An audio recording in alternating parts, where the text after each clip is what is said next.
Hello student, welcome back to my channel Bong ভ্যালেন্টের আরও একটা নতুন ক্লাসে তোমাদের সবাইকে স্বাগত জানাই। আগের ক্লাস পর্যন্ত আমরা সেল বায়োলজির ক্লাস কন্টিনিউ করছি। তো সেল বায়োলজির আগের ক্লাসে আমরা কোষ আবরকের যে গঠন শেষ করেছিলাম। আজ থেকে আমরা স্টার্ট করছি সাইটোপ্লাজমীয় অঙ্গাণু। তো সাইটোপ্লাজমীয় বিভিন্ন অঙ্গাণু রয়েছে, প্রত্যেকটা অঙ্গাণুর গঠন এবং কাজ সম্পর্কে আমরা এক একটা ভিডিওতে জানবো। তো আজকে আমার বোর্ড দেখে তোমরা নিশ্চয়ই বুঝতে পেরেছো, আজকে সাইটোপ্লাজমের মোস্ট ইম্পর্টেন্ট যে কোষীয় অঙ্গাণু যেটাকে মাইটোকন্ড্রিয়া বলা হয়, সেই মাইটোকন্ড্রিয়া সম্পর্কে আমরা জেনে নেব। এই মাইটোকন্ড্রিয়াকে বলা হয় পাওয়ার হাউস অফ সেল বা কোষের শক্তিঘর। পাওয়ার হাউস অফ সেল কেন বলা হয়? কারণ এই মাইটোকন্ড্রিয়ার মধ্যে প্রচুর পরিমাণে এটিপি শক্তি উৎপন্ন হয়। এই এটিপি শক্তি আমাদের বিভিন্ন শারীরবৃত্তীয় কার্যাবলী সম্পন্ন হওয়ার জন্য এই এটিপি শক্তির প্রয়োজন হয়, আর এই এটিপি শক্তি উৎপন্নই হয় মাইটোকন্ড্রিয়াতে, সেই জন্য এটাকে পাওয়ার হাউস অফ সেল বলা হয়। এবার আমরা মাইটোকন্ড্রিয়ার যদি সংজ্ঞা দিতে চাই, আমরা কি বলবো? সাইটোপ্লাজমের মধ্যে যে অঙ্গাণু দ্বিপর্দা বেষ্টিত এবং বিভিন্ন আকৃতিরও হতে পারে, কিন্তু যেখানে কি হয়, খাদ্যের মধ্যে যে স্থিতিশক্তি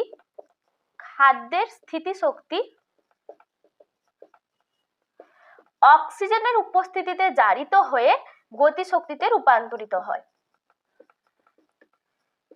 যে কোষীয় অঙ্গাণুর মধ্যে এই ঘটনা ঘটে তাকেই আমরা বলবো পাওয়ার হাউস অফ সেল বা মাইটোকন্ড্রিয়া। এবার এই মাইটোকন্ড্রিয়া কে আবিষ্কার করেছিলেন? মাইটোকন্ড্রিয়ার আবিষ্কার সম্পর্কে যদি আমরা দেখতে চাই, তাহলে প্রথমে মাইটোকন্ড্রিয়ার উপস্থিতিকে লক্ষ্য করেছিলেন সেটা আমাদেরকে জানতে হবে। মাইটোকন্ড্রিয়ার উপস্থিতি প্রথম পতঙ্গের ডানায় লক্ষ্য করেছিলেন বিজ্ঞানী কলিকার। এরপর মাইটোকন্ড্রিয়াকে বায়োপ্লাস্ট নামকরণ করেছিলেন বিজ্ঞানী অল্টম্যান। এগুলো তোমরা নোট ডাউন করে রাখো, এরকম দিতেই পারে পরীক্ষাতে যে মাইটোকন্ড্রিয়ার উপস্থিতি সর্বপ্রথম কোন বিজ্ঞানী লক্ষ্য করেছিলেন? বিজ্ঞানী কলিকার। মাইটোকন্ড্রিয়াকে বায়োপ্লাস্ট নামকরণ করেছিলেন কোন বিজ্ঞানী? অল্টম্যান। আর মাইটোকন্ড্রিয়াকে এই যে মাইটোকন্ড্রিয়া নামকরণ করেছিলেন প্রথম বিজ্ঞানী বেন্ডা। এরপরে আমরা জানবো মাইটোকন্ড্রিয়ার সংখ্যা। মাইটোকন্ড্রিয়া কোথায় বেশি থাকে? যে সমস্ত কোষে বিপাকীয় কার্যাবলী বেশি হয়, যেখানে শক্তির প্রয়োজন বেশি হয়, সেই সমস্ত কোষে মাইটোকন্ড্রিয়া বেশি থাকে। যেমন পতঙ্গের ডানা, পাখির ডানা, এই সমস্ত জায়গা, মানে যেখানে কোষের বিপাকীয় কার্যাবলী বেশি দরকার হয় বা যে সমস্ত কাজের জন্য বেশি শক্তি দরকার হয়, সেই জায়গাতে কিন্তু মাইটোকন্ড্রিয়ার উপস্থিতি বেশি লক্ষ্য করা যায়। আমরা যদি দেখি শুক্রাণুতে, আমাদের মানব যে শুক্রাণু রয়েছে, সেই মানব দেহের শুক্রাণুতে 20টা মাইটোকন্ড্রিয়া থাকে। আবার সি ওয়ার্চিনের দেহে যদি দেখি, সি ওয়ার্চিনের দেহে প্রায় 5 লক্ষর ওপরে মাইটোকন্ড্রিয়া থাকে। তো এখানে তাহলে মাইটোকন্ড্রিয়ার এই যে সংখ্যাটা ভ্যারি করছে, তো কোন কোষে কতটা বিপাকীয় কার্যাবলী সম্পন্ন হচ্ছে বা কোন কোষে কাজের জন্য কতটা শক্তির প্রয়োজন হচ্ছে, তার উপর ভিত্তি করে এই মাইটোকন্ড্রিয়া উপস্থিত থাকে। এবারে মাইটোকন্ড্রিয়ার উপস্থিতি, মাইটোকন্ড্রিয়া কোথায় থাকে সেটা দেখতে হবে আমাদেরকে। মাইটোকন্ড্রিয়া কোথায় দেখা যায়? সমস্ত ইউক্যারিওটিক কোষে মাইটোকন্ড্রিয়া দেখা যায়। প্রোক্যারিওটিক কোষে মাইটোকন্ড্রিয়া দেখা যায় না। আর ইউক্যারিওটিক কোষের মধ্যে লোহিত রক্তকণিকাতে মাইটোকন্ড্রিয়া দেখা যায় না। লোহিত রক্তকণিকাতে মাইটোকন্ড্রিয়ার উপস্থিতি লক্ষ্য করা যায় না। এছাড়া সমস্ত ইউক্যারিওটিক কোষের মধ্যে মাইটোকন্ড্রিয়া লক্ষ্য করা যায়। একটা কোষের মধ্যে যতগুলো মাইটোকন্ড্রিয়া থাকে, সমস্ত মাইটোকন্ড্রিয়াকে একসঙ্গে বলা হয়, কোষের মধ্যে যত মাইটোকন্ড্রিয়া থাকে সমস্ত মাইটোকন্ড্রিয়াকে একসঙ্গে বলা হয় কন্ড্রিওম।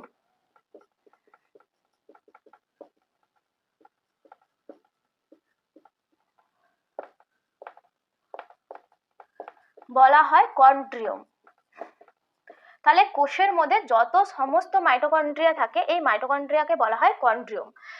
আরেকটা, এবার আমরা যেটা জানবো মাইটোকন্ড্রিয়ার গঠন। দেখো প্রথমেই বলেছি মাইটোকন্ড্রিয়া দুটো পর্দা দিয়ে আবৃত হয়। মাইটোকন্ড্রিয়ার বাইরের দিকে একটা পর্দা থাকে যেটাকে বলা হয় বহিঃপর্দা, এখানে দেখিয়েছি দেখো, এটা বহিঃপর্দা। আর মাইটোকন্ড্রিয়ার ভেতরের দিকে একটা পর্দা থাকে, এই ভেতরের পর্দাটাকে বলা হয় অন্তঃপর্দা। মাইটোকন্ড্রিয়ার এই যে অন্তঃপর্দা দেখো ভেতরের দিকে ভাঁজ হয়ে গিয়ে আঙুলের মতো একটা প্রবর্ধক সৃষ্টি করেছে। এই আঙুলের মতো প্রবর্ধককে কি বলা হচ্ছে? ক্রিস্টি বলা হচ্ছে। এগুলো কেন এরকম ফোল্ড হয়ে গেছে? এগুলো দেখো এমনি যে বাইরের যে পর্দাটা রয়েছে, এই বাইরের পর্দার সারফেসের থেকে যে পর্দাগুলো ধাত্রের মধ্যে ফোল্ড হয়ে গেছে মাইটোকন্ড্রিয়া ধাত্রের মধ্যে, তার সারফেস তলটা বা তার যে পরিধিটা বেশি হয়ে গেছে। আর যত পরিধি বেশি হয় এর মধ্যে যত সমস্ত উৎসেচক থাকে সেই উৎসেচকগুলোর কাজ বেশি হয়। তো উৎসেচকের কাজ যাতে বেশি হয় সেই জন্য কিন্তু মাইটোকন্ড্রিয়ার এই যে অন্তঃপর্দা এরকম আঙুলের মতো ফোল্ড হয়ে ক্রিস্টি গঠন করেছে। তো এরপরে দেখো মাইটোকন্ড্রিয়ার যে এই বহিঃপর্দা আর অন্তঃপর্দা, এই বহিঃপর্দা আর অন্তঃপর্দার মাঝখানের যে অঞ্চলটা, এটাকে বলা হয় পেরিমাইটোকন্ড্রিয়াল স্পেস বলা হয় বা ইন্টারমেমব্রেনাস স্পেস বলা হয়। ইন্টারমেমব্রেনাস স্পেস বা পেরিমাইটোকন্ড্রিয়াল স্পেস বলা হয়। এরপরে কি কি রয়েছে দেখো, মাইটোকন্ড্রিয়ার এই রাইবোজোমের দানা থাকে। মাইটোকন্ড্রিয়ার যে রাইবোজোমের দানা থাকে তাকে বলা হয় MT DNA, sorry MT ribosome. তো এই এমটি রাইবোজোম কত প্রকৃতির হয়? এটা 55S প্রকৃতির হয়। 55S প্রকৃতির হয় এমটি রাইবোজোম। এই 55S এর বড় যে এটা হয় সেটা 35, বড় সাব ইউনিটটা 35S হয় আর ছোট সাব ইউনিটটা হয় 25S। দেখো এই যে ক্রিস্টিগুলো গঠিত হয়, প্রাণী দেহে এইগুলোকে বলা হয় ক্রিস্টি, কিন্তু উদ্ভিদ দেহে এগুলো একটা নলাকার গঠন সৃষ্টি করে বলে এগুলোকে বলা হয়, উদ্ভিদ দেহে এই ক্রিস্টিগুলোকে বলা হয় টিউবিউল। টিবিউল।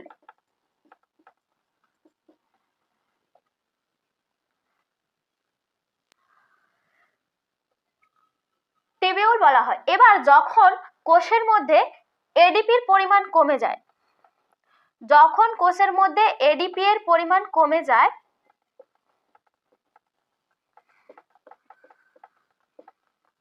বা কোনো কারণে শ্বসন প্রক্রিয়ায় যে ইলেকট্রন পরিবহন হয় সেই ইলেকট্রন পরিবহন বাধাপ্রাপ্ত হয়, তখন মাইটোকন্ড্রিয়া একদম নিষ্ক্রিয় অবস্থায় থাকে। তখন মাইটোকন্ড্রিয়া একদম নিষ্ক্রিয় অবস্থায় থাকে।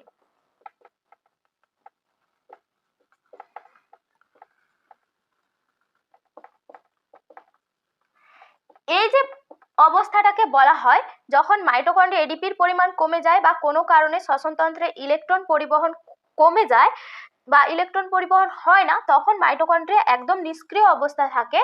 এটাকে বলা হয় অর্থোডক্স দশা। অর্থোডক্স দশা, এটা খুবই ইম্পর্টেন্ট একটা পয়েন্ট। অর্থোডক্স দশা কাকে বলা হয়? আর এমটি রাইবোজোম কত এস প্রকৃতির হয়? 55S প্রকৃতির। তার বড় ইউনিটটা 35S আর ছোট ইউনিটটা 25S। এটা ছিল দেখো মাইটোকন্ড্রিয়ার দুটো পর্দা কি কি ছিল। এবার মাইটোকন্ড্রিয়ার প্রকোষ্ঠ কি কি রয়েছে। মাইটোকন্ড্রিয়ার এই যে দুটো পর্দার মাঝখানের যে প্রকোষ্ঠটা রয়েছে, দুটো পর্দার মাঝখানের যে প্রকোষ্ঠ, এটাকে বলা হয় বহিঃপ্রকোষ্ঠ। বহিঃপ্রকোষ্ঠ। আর এই যে অন্তঃপর্দার যে কিষ্টিগুলো রয়েছে, কৃষ্টিগুলো যে তলে রয়েছে বা কিষ্টিগুলো যে প্রকোষ্ঠে রয়েছে সেটাকে বলা হয় ধাত্র বলা হয় বা ম্যাট্রিক্স। ইংলিশে ম্যাট্রিক্স বলা হয় আর বাংলাতে বলা হয় ধাত্র। তো এই যে ধাত্র বা ম্যাট্রিক্সের মধ্যে আবার বিভিন্ন জিনিস থাকে। কি কি থাকে? ডাবল স্ট্যান্ডার্ড ডিএনএ থাকে, ডাবল স্ট্যান্ডার্ড চক্রাকার ডিএনএ থাকে, রাইবোজোম থাকে, আগেই বলে দিয়েছি রাইবোজোম 55S প্রকৃতির থাকে, আর থাকে বিভিন্ন ধরনের উৎসেচক।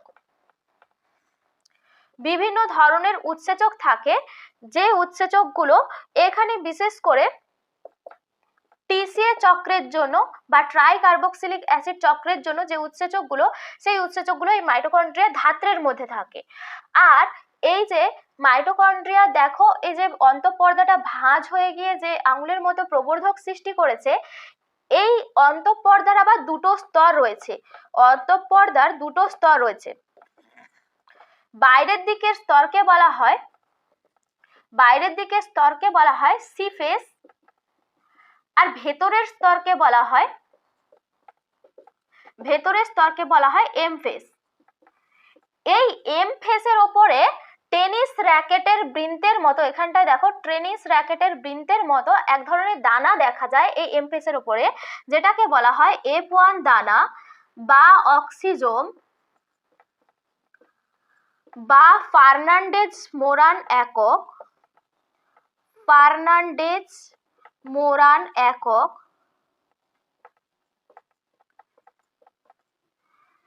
এর প্রচুর নাম রয়েছে, তো এই কয়েকটা নাম এখানটায় F1 দানা বলা হয় বা অক্সিজোম বলা হয় বা ফার্নান্ডেজ মোরান অধ একক বলা হয়।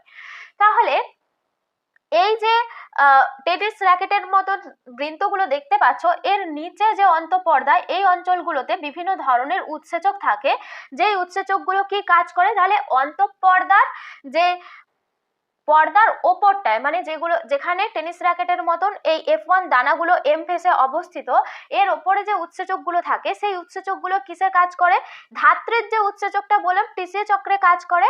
আর ইলেকট্রন ইটিএস যে ইলেকট্রন ট্রান্সপোর্ট সিস্টেমে যে সমস্ত উৎসেচক দরকার হয়, সেই উৎসেচকগুলো এই অন্তঃপর্দার যে টেনিস র্যাকেটের বৃন্তের নিচে অবস্থিত যে উৎসেচকগুলো, সেগুলো ইটিএস চক্র বা ইলেকট্রন ট্রান্সপোর্ট সিস্টেমে কাজ করে।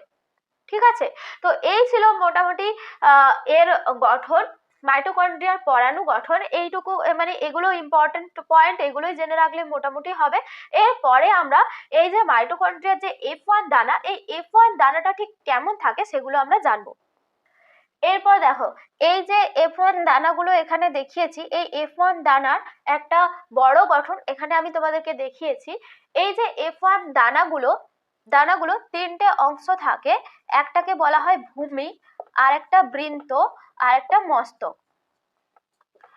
এই ভূমিটা হচ্ছে গিয়ে দেখো এই F0 ভূমির সঙ্গে এর মস্তকটা বৃত্ত দিয়ে যুক্ত থাকে।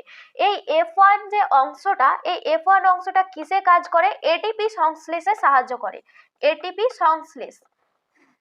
এটিপি সংশ্লেষের যাবতীয় উৎসেচক বা এখানেই থাকে অন্তঃপর্দার ওপর, আর সেই এটিপি সংশ্লেষে এই F1 এর যে হেডটা কাজ করে, বা এই যে যেটাকে F1 দানার যে হেডটা বলছি বা মস্তক বলছি, এটা কাজ করে। এই F1 যে দানাটা দেখো এখানে ভালো করে ছবিটা দেখলে তোমরা বুঝতে পারবে, 5টা পলিপেপটাইড দিয়ে গঠিত হয়, আর এটা F0 বেসের সঙ্গে যুক্ত থাকে। তো 5টা পলিপেপটাইড কি কি রয়েছে, 5টা polypeptide beta, alpha, gamma, delta আর একটা এপসাইলন, এই 5টা পলিপেপটাইড দিয়ে যুক্ত হয় আর এটিপি সংশ্লেষে কাজ করে। এই যে গঠনটা দেখিয়েছি, এটা একটা ব্যাকটেরিয়া কোষের F1 দানা। ঠিক আছে, এই মাইটোকন্ড্রিয়াকে সেমি অটোনোমাস অর্গানেলি বলা হয়, বা সেমি অটোনোমাস বা অর্ধ স্বনির্ভর অঙ্গাণু বলা হয়। কেন বলা হয়, কারণ মাইটোকন্ড্রিয়ার মধ্যে যে ডিএনএ থাকে, এই মাইটোকন্ড্রিয়ার মধ্যে ডিএনএ মাইটোকন্ড্রিয়াতেই আরএনএ, টিআরএনএ এই সমস্ত উৎপন্ন করতে সাহায্য করে, প্রোটিন সংশ্লেষে মাইটোকন্ড্রিয়ার মধ্যে প্রোটিন সংশ্লেষে সাহায্য করে। এবং এই মাইটোকন্ড্রিয়া কি হয়, এই মাইটোকন্ড্রিয়ায় একটা মাইটোকন্ড্রিয়া বিভাজিত হয়ে আরো একটা নতুন মাইটোকন্ড্রিয়া তৈরি করতে পারে, অর্থাৎ এই মাইটোকন্ড্রিয়া গুলো হয় স্বপ্রজননশীল। সেই জন্য এই মাইটোকন্ড্রিয়া গুলোকে বলা হয় সেমি অটোনোমাস অর্গানেলি। এই ছিল মাইটোকন্ড্রিয়ার মোটামুটি গঠন, আর F1 এর গঠনটাও আমরা দেখে নিলাম। দেখো, লাস্ট আমরা জানবো মাইটোকন্ড্রিয়ার কাজ। মাইটোকন্ড্রিয়া কি কি কাজ করে, মাইটোকন্ড্রিয়া কোষের শক্তিঘর হিসাবে কাজ করে। প্রথমেই বলেছিলাম 95% এটিপি, যত শক্তি প্রয়োজন হয় এটিপি শক্তি, তার 95% মাইটোকন্ড্রিয়াতে উৎপন্ন হয়, সেই জন্য মাইটোকন্ড্রিয়াকে কোষের শক্তিঘর বলা হয়। এছাড়াও মাইটোকন্ড্রিয়া ইএমপি পথ বা গ্লাইকোলাইসিসে সাহায্য করে,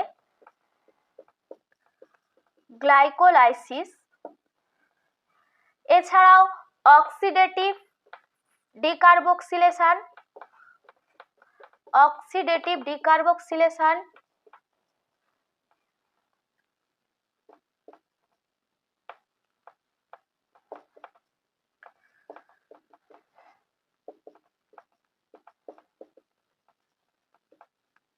অক্সিডেটিভ ফটোফসফোরাইলেশন,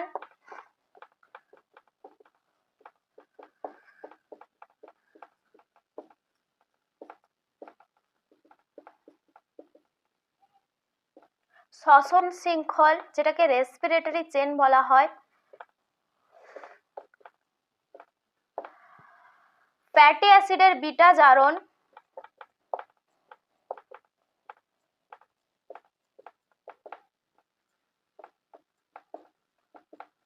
এই সমস্ত গুরুত্বপূর্ণ কাজেও মাইটোকন্ড্রিয়া অংশগ্রহণ করে।